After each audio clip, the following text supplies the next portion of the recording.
Assalamualaikum warahmatullahi wabarakatuh. Pada pembelajaran kali ini kita akan mengulas materi tentang teks negosiasi dari mulai definisi, tujuan, struktur kebahasaan, jenis, dan contoh analisisnya. Baik, langsung saja. Untuk definisi dari teks negosiasi, jadi yang disebut dengan negosiasi ya intinya proses perundingan atau tawar-menawar untuk mencapai kesepakatan. Jadi kalau tidak ada proses perundingan atau tawar-menawar, itu tidak bisa disebut dengan negosiasi. Kemudian ujung dari negosiasi tentunya pasti mencapai kesepakatan. Baik sama-sama sepakat untuk ya, setuju, maupun sepakat untuk tidak setuju. Jadi intinya muara atau ujung dari negosiasi pasti mencapai kesepakatan. Kalau tidak sepakat ya berarti bukan negosiasi atau tidak terjadi negosiasi. Kemudian ada beberapa tujuan dari negosiasi. Yang pertama, mencapai kesepakatan yang memiliki kesamaan persepsi atau pandangan dan tentunya saling pengertian. Kemudian yang kedua, mencapai penyelesaian atau jalan keluar dari masalah yang dihadapi secara bersama. Jadi negosiasi juga bisa menjadi jalan keluar untuk memecahkan masalah yang dihadapi bersama. Kemudian yang ketiga, kondisi saling menguntungkan dan tidak ada yang dirugikan. Tentunya dalam bernegosiasi kedua belah pihak atau pihak-pihak yang bernegosiasi ingin sama-sama untung. Nah, tentunya harus terjalin negosiasi yang baik.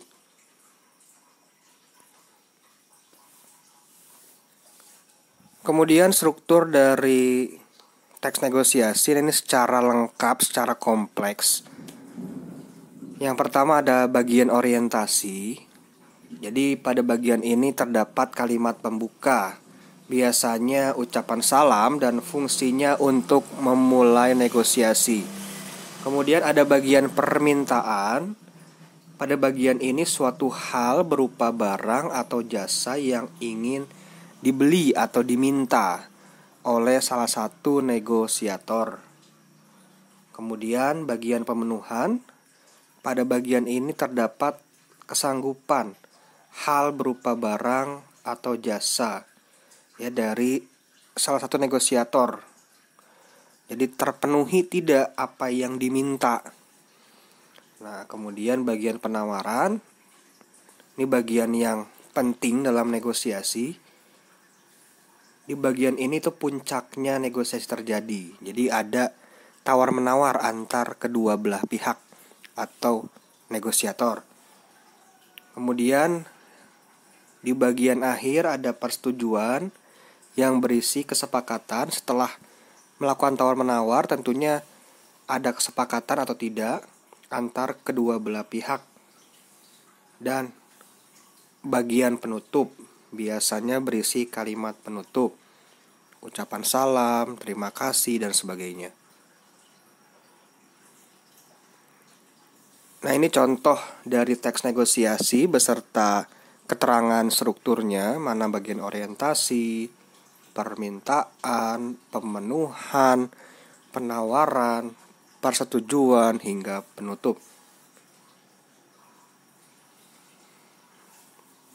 Jadi memang tidak harus lengkap ya dalam bernegosiasi.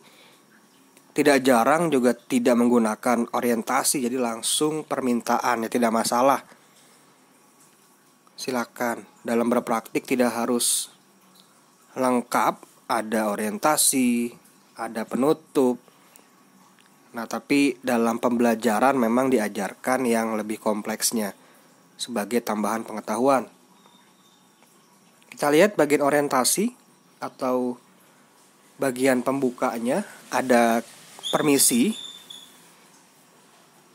ada yang bisa dibantu. Nah, ini masih bagian orientasi. Kemudian ada permintaan ya sebagai langkah awal negosiasi. Apa yang diminta di sana? Diminta baju yang ukuran L, ada atau tidak. Kalau ternyata tidak dipenuhi berarti negosiasinya tidak akan berjalan, tidak akan terjadi tawar-menawar. Nah, ternyata di sana dipenuhi, ada pemenuhan. Ada mas, sebentar saya ambil. Kemudian terjadilah di sana penawaran. Ditanya harga, kemudian penjualnya menjawab harganya 300.000, pasnya sekian. Kemudian pembeli menawar dengan harga 260. Penjual pun ada penolakan di sana ya. Tawar menawar, tidak bisa, paling kurang 5.000. Kemudian ditawar. Nah, biasanya dalam proses penawaran ini ada alasan-alasan ya untuk meyakinkan. Nah, di mana letak alasan-alasannya? Kita lihat saat pembeli berkata, "Iya, 200.000 deh mas, langsung saya beli." Nah, jadi kalau dikasih dengan harga segitu, langsung dibeli. Itu alasannya. Kemudian penjual pun tidak kalah ya. "Waduh, untung tipis kalau segitu." Nah, kemudian ada alasan lagi dari pembeli, "Biar jadi langganan." Nah, itu dia contoh alasan-alasan yang terdapat dalam bagian penawaran. Jadi memang dalam menawar tentunya penting ada argumen-argumen ya untuk memperkuat atau meyakinkan. Kemudian diakhiri dengan persetujuan. Ya, jadi sama-sama sepakat untuk menyetujui harga tersebut dan ada penutup juga. "Makasih, permisi mas." Nah, jadi memang tidak jarang juga tidak ada penutup. Tapi biasakan ketika kita bernegosiasi ada kata penutup, baik salam maupun ucapan terima kasih. Itu dia contoh dari teks negosiasi beserta strukturnya. Kita ke ciri kebahasaan dari teks negosiasi. Nah, biasanya dalam teks negosiasi ini ada beberapa ciri kebahasaan. Yang pertama, menggunakan bahasa yang santun. Nah, ini digunakan agar negosiasi berjalan dengan baik. Kemudian juga terdapat ungkapan persuasif atau bahasa yang digunakan untuk membujuk. Ada juga pasangan tuturan. Nah, ini juga penting. Jadi nanti ada yang bertanya dan ada yang menjawab, ada yang menyampaikan salam dan menjawab salam.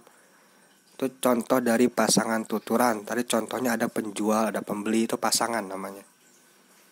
Kemudian ada keputusan atau kesepakatan yang dihasilkan tidak merugikan kedua belah pihak. Contoh tadi ada tawar-menawar yang berakhir dengan kesepakatan dan keduanya tidak merasa dirugikan. Kemudian bersifat memerintah dan memenuhi perintah. Jadi biasanya dalam negosiasi pun ada kalimat-kalimat perintah. Misal, "Tolong ambilkan barang tersebut." Nah, itu contoh dari kalimat perintah. Kemudian menggunakan pronomina atau kata ganti. Misal kata ganti orang pertama ada saya, ada aku. Kata ganti orang kedua ada kamu, ada anda, dan sebagainya. Kemudian juga biasanya dalam teks negosiasi ini cukup banyak kalimat-kalimat langsungnya. Nah, tadi bisa kita lihat kalimat langsung itu biasanya ditandai dengan penggunaan petik ganda.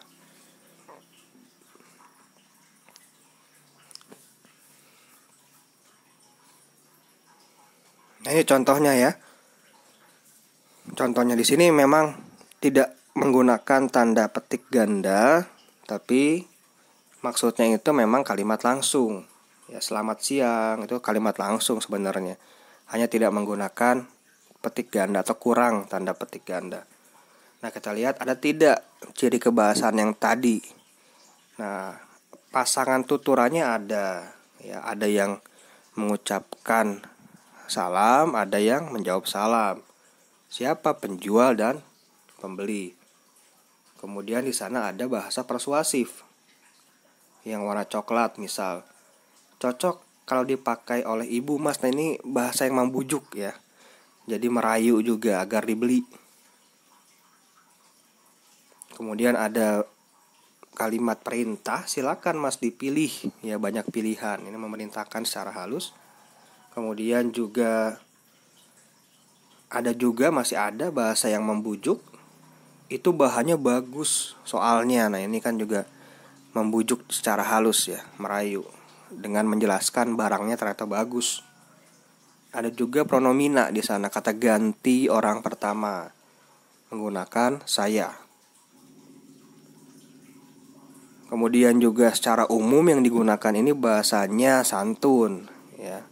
Tidak saling mengejek, tidak menjelek-jelekan dan sebagainya.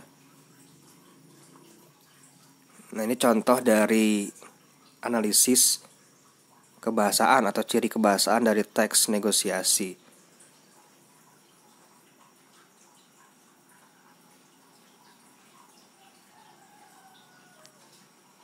Kemudian jenis-jenis negosiasi ada beberapa. Yang pertama berdasarkan situasi, kemudian berdasarkan jumlah negosiatornya, kemudian berdasarkan untung rugi. Untuk situasi dibagi ke dalam dua, formal dan non formal.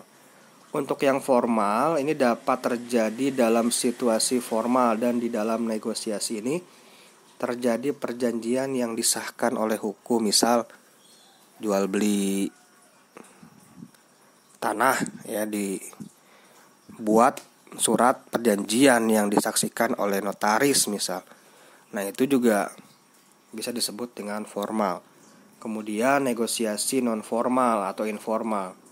Nah, ini biasanya terjadi dalam kehidupan sehari-hari. Contoh, kalian negosiasi dengan orang tua, dengan teman kalian, dengan pedagang. Nah, itu tidak usah terlalu formal, tidak masalah.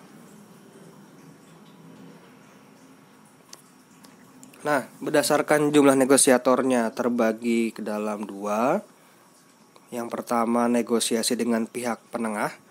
Jadi ada juga negosiasi dengan menyertakan pihak penengah.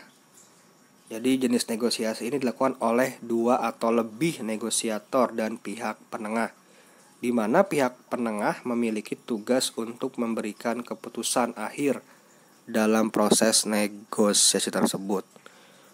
Jadi misal kalian negosiasi dengan kakak kalian atau dengan adik kalian. Nah, agar enak negosiasinya, nah kalian mengajak orang tua kalian sebagai penengah. Nah, itu bisa dilakukan.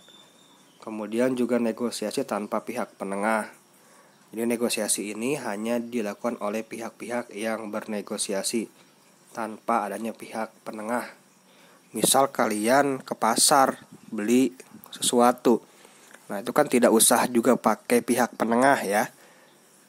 Itu contoh dari negosiasi tanpa pihak penengah. Kemudian negosiasi berdasarkan untung rugi. Ada win-win atau kolaborasi. Jadi dalam jenis negosiasi kolaborasi, pihak-pihak yang bernegosiasi ini berupaya mendapatkan kesepakatan ya, yang sama-sama saling menguntungkan. Ada juga win-lose atau dominasi. Jadi salah satu negosiator mendapatkan keuntungan besar dari kesepakatan, sedangkan pihak lainnya mendapatkan keuntungan yang sedikit. Ada juga win-lose ya, ini. Jadi negosiator memperoleh keuntungan sedikit, sedangkan pihak lawan itu mendapatkan keuntungan yang lebih besar. Ini kebalikan dari win-lose. Dan ada juga ternyata yang lose-lose, menghindari konflik. Jadi keduanya sebenarnya mendapatkan keuntungan yang sedikit ya. Jadi dalam jenis negosiasi ini seluruh pihak yang bernegosiasi biasanya untuk menghindari konflik yang terjadi, sehingga kedua belah pihak sepakat untuk tidak menyelesaikan konfliknya. Kita lihat contohnya. Jadi ketika Anda bernegosiasi dengan teman Anda tentang film apa yang hendak ditonton, nah ini contoh skenario. Seperti apa sih? Win-win, win-lose, lose-win, dan sebagainya. Nah, ini contoh lose-lose-nya ketika Anda berdua malah bertengkar dan tidak jadi nonton. Nah, tentunya kedua belah pihak kan sama-sama rugi. Kemudian contoh dari win-lose ketika Anda berhasil memaksa teman Anda menonton film yang Anda sukai, sedangkan teman Anda nggak suka atau nggak begitu suka. Sehingga nanti teman Anda bisa marah, berteriak ya sepanjang pemutaran film.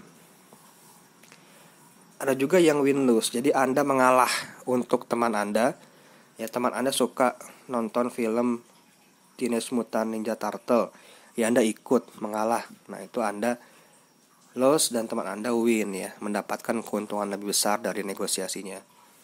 Dan ada juga atau bisa juga sama-sama untung, win-win, ketika Anda dan teman Anda menonton kedua film secara berurutan. Jadi semuanya merasa gembira, dan yang paling gembira lagi jika ternyata di XX1 itu mendapatkan penjualan tiket ekstra, misal ya. Jadi sama-sama untung. Itu contoh skenarionya. Kemudian ada latihan analisis. Nah, silakan kalian coba analisis dari segi strukturnya, kira-kira ada apa saja. Apakah ada orientasi, apakah ada pengajuan, ada penawaran, ada persetujuan, ada penutup. Silakan. Kalau ada silakan tandai, boleh dengan garis bawah, silakan. Kemudian juga silakan analisis kebahasaannya. Ada tidak pronomina? Ada tidak bahasa yang santun? Ada tidak kalimat atau bahasa persuasif atau mengajak, menyuruh, memerintah? Silakan dianalisis secara struktur dan kebahasaan.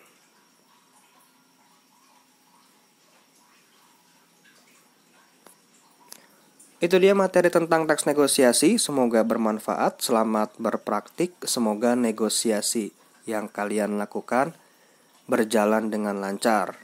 Terima kasih. Wassalamualaikum warahmatullahi wabarakatuh.